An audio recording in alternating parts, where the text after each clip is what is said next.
Hunt Showdown wasn't just another battle royale or shooter. It was an idea. A high-stakes gamble that blended PvPvE, permadeath, tension, and sound design so sharp it could cut glass. Back in 2018, it stumbled out of early access. Rough, chaotic, but undeniably special. And now, it's a finely tuned beast that keeps pulling us back into the bayou match after match. Whether you've been here since the Sparks Bornheim quick swap meta days, or you just picked up your first Romero, this is the story of how Hunt became Hunt. So if you're ready to relive the journey, or discover why veterans just can't shut up about it, buckle up, because it's going to be one hell of a ride. Before Hunt Showdown became the tense, heart-pounding extraction shooter we know today, it was something entirely different. Back in 2014, Crytek was cooking up Hunt: Horrors of the Gilded Age, a co-op Left 4 Dead-inspired monster shooter. But as Crytek faced financial ruin, the project was scrapped, and hope seemed lost. Until a handful of developers refused to let the vision die. They rebooted the concept from scratch, pivoted towards PvPvE, and gave birth to Hunt Showdown. When it hit early access in 2018, it was raw. Just one map, Stillwater Bayou, a handful of weapons, wonky animations and mechanics that felt more experimental than polished. But even back then, the potential was undeniable. Bayou oozed atmosphere. Every gunshot told a story. And those early compounds, oh, they had character. It wasn't perfect, but the vision was there. A vision that Crytek stuck to, even when the odds were stacked against them. And now, well, let's just say the Bayou's looking better than ever. Back in the early days, compounds like Lock Bay Docks and Scupper Lake were different, and they weren't the only ones. Over time, every compound in the game went through a transformation. In the beginning, structures felt simpler, choke points less refined, and sightlines far less intentional. Now, each compound feels handcrafted for tension. Verticality creates opportunities for ambushes. Cover is meticulously placed, and sightlines make every firefight feel like a chess match. But it's not just about gameplay, it's storytelling. Moving from one compound to another isn't just changing scenery, it's changing strategy. You can feel the difference between a standoff in Alice Farm's open fields, the tense corridors of Healing Waters Church, or the vertical chaos of Fort Bolden. Creak of floorboards under cautious steps, the flicker of lantern light in the dark, the faint splash of water echoing nearby. It's all designed to make your spine tingle and force you to rethink every step. And then there's the weather. Oh, the weather. Fog rolls in and transforms every corner into a potential ambush site. Combine that with the eerie ash bloom fog, and suddenly every nerve is razor sharp. Thunder Shower, first introduced during the Tide of Shadows event, drowns out your footsteps, but also your ability to hear danger creeping up behind you. Now for Inferno and its twisted sibling, Dark Inferno. Whether you love it or hate it, nothing compares to navigating smoke-choked corridors with flames roaring around you. Introduced during Devil's Moon and Tide of Corruption events, Inferno remains one of the most striking map modifiers Hunt has ever seen. Night maps, a different beast entirely. Shadows swallow light, every sound becomes a lifeline, and with Serpent Night, things get even more unsettling. Originally part of the Serpent Moon event, later placed into rotation due to popular demand.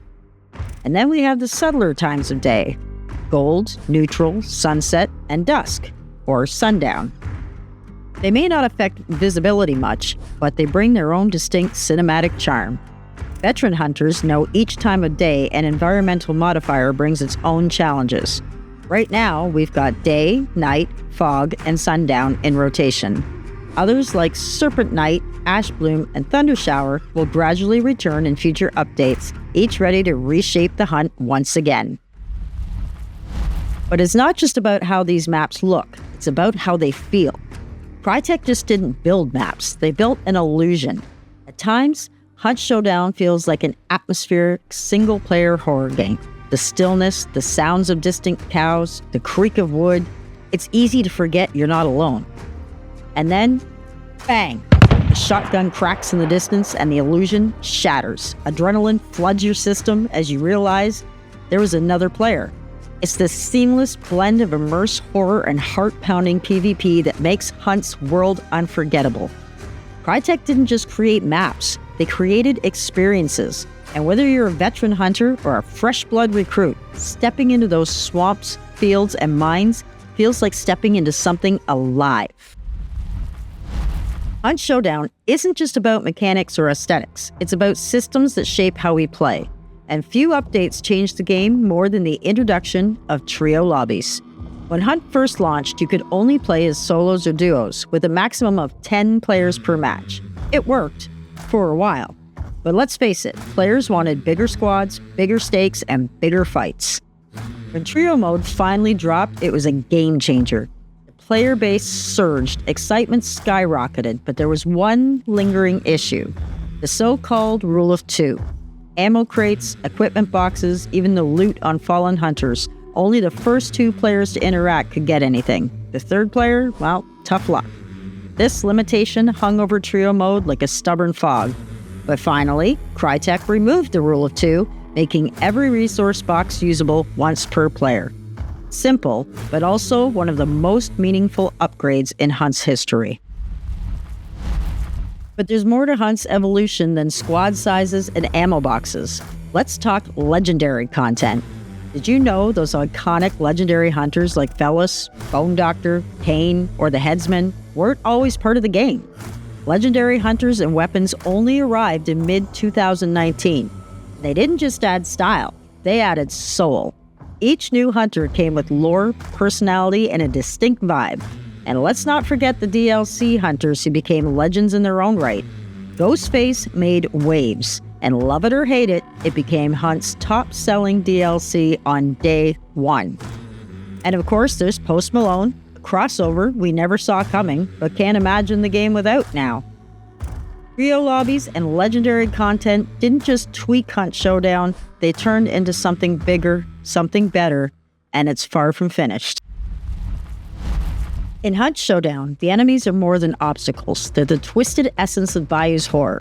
Over the years, Crytek has refined this grotesque roster into iconic bosses, wild targets, and relentless mini-bosses. Let's dive into this nightmare. The Butcher, 2018, or the OG, the hulking Inferno. A walking furnace of rage, the Butcher's presence from the start has made him an emblem of Hunt's brutality. His heavy stomps and crackling flames announce his arrival. Tactics like sticky bombs, poison, and heavy melee weapons are the key to take him down. The Spider, 2018, and another OG, the Agile Terror, skittering and unpredictable. The Spider has been a primal fear since Hunt began. Fire is her bane, but her AI keeps hunters on their toes. Facing her is always a heart-pounding affair. The Assassin, from 2019, the Swarm of Death. Like a shadow, the Assassin arrived in 2019, elusive and vicious. Poison and heavy melee are your best bet. But remember, haste can be your doom, as this swarm retaliates fiercely. Scrapbeak came in 2021, the Hoarding Menace. Scrapbeak isn't just a boss, he's a survival obstacle. He hoards resources, making every fight a lesson in strategy. Use heavy stab damage, poison, and melee to reclaim what's yours. 2023 brought Rotjaw, the swamp's apex predator. Introduced in Update 2.1, Rotjaw moves through the swamp, choosing where to strike, tracking her across the bayou, dodging her ambushes, adds layers of challenge to combat. Hellborn came in 2024, the fiery specter of Mammon's Gulch. With the 1896 upgrade, Hellborn brings a punishing fight in a suffocating environment. Every strike must be precise. One mistake in the flames could be your last.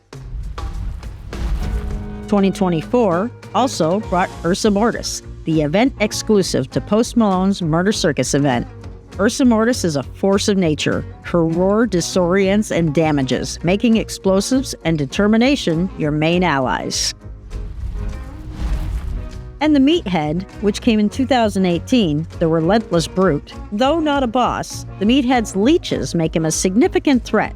Dodge or trick him, but remember, he's a beacon for chaos, drawing all nearby to your position. But the bayou's terror isn't limited to bosses. Here's a quick rundown of the other critters. Grunts, the bayou's welcoming committee, with cleavers, slow but deadly in numbers. The hive, the screaming bee queen, her swarms poisons from afar. Armored, grunts' tougher kin. Armor makes them a bit more resilient. Concertina Armored, which came in 2020, spiked up for extra pain points. 2020 also saw the Immolator. Don't shoot or stab, they'll explode into a fiery spectacle. 2019 brought the Water Devil, nightmarish water noodles, hugs from below the water's surface. 2019 also brought Hellhounds, pack hunters who bite you won't soon forget. Try to pet at your own risk. Crytek's refinement of these creatures ensures each encounter is a unique challenge. The bayou's monsters are as iconic as the hunters themselves, making every step a potential last in this living nightmare. Every sound in the bayou isn't just for show, it's a reminder of the survival game you're playing. Here, the monsters are the heartbeat of your darkest fears. Hunt Showdown isn't just a game, it's an evolving beast. From its gritty beginnings to its refined chaos today, you can feel the developer's passion in every shadow, every distant gunshot, and every nail-biting extraction. But here's the thing. Other titles are lurking on the horizon, trying to capture that Hunt vibe. The devs need to stay sharp, keep innovating, and most importantly, keep listening to us, the players. Because at the end of the day, Hunt isn't just a shooter, it's an experience. And whether you're a fresh recruit or a grizzled veteran, one thing's for sure, the bayou always calls you back.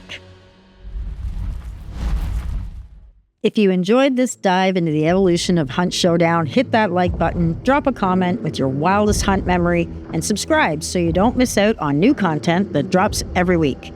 Also, I'm proud to announce we made YouTube partner. Thank you so much for all the support. We couldn't have done it without you. I promise to continue to provide you with the top quality content you want to see. Now rise up, damn soul. The bayou awaits.